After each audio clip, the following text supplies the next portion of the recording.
na na na na na na na na na na na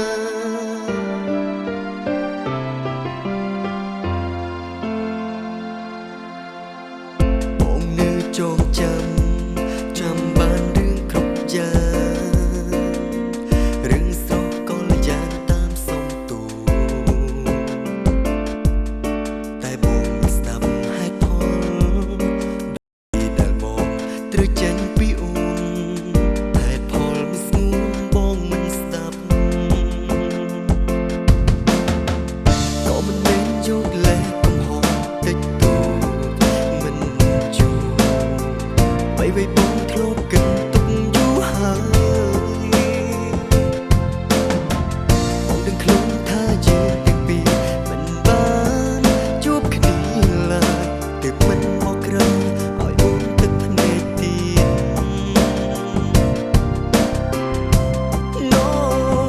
អូនយំរាល់ថ្ងៃពេលដែលមកចាក់ចេញទៅ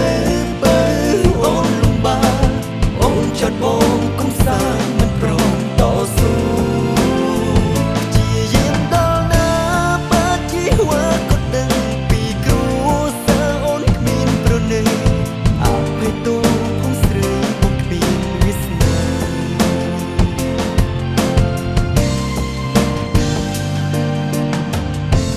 តែស្រឡាញ់អូនដូចដើមពេលខ្លះចង់ផ្ដើមស្នេហ៍ឡើងវិញតែវាមិនអាចដូចមកវៃត្រូវចប់ទៅហើយជីវ៉ាយើងត្រូវជីផ្សាររៀងខ្លួនក៏មិនមែនយកលេសកំហុសតិចតួចមិនជួវៃបងធ្លាប់គិតទុំយូរហើយបងដឹងខ្លួនថាយើងទាំងពីរមិនបានជួបគ្នាឡើយទើបមិនមកក្រោយឲ្យអូនទឹកភ្នែកទៀត No អូនយំរាល់ថ្ងៃពេលដែលមកចាក់ចេញទៅបើអូនលំបាកអូនចត់បងកុំសាមិនព្រមតស៊ូជាយាមដល់ណាបើជីវ៉ាក៏ដឹងពីគ្រួ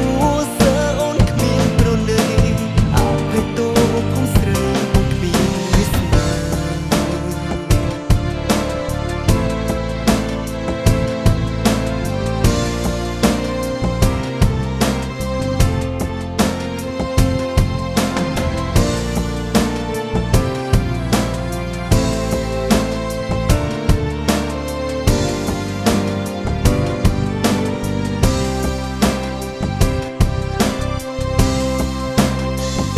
អូនយំរាល់ថ្ងៃពេលដែលមកចាក់ចេញទៅបើអូនលំបាកអូនចត់បងកុំសាមិនព្រមតស៊ូជាយាមដល់ណាបើជីវ៉ាក៏ដឹងពីគ្រួសារអូនគ្មានប្រណីអភ័យទោសផងស្រីបងគ្មានវាសនាជាយាមដល់ណា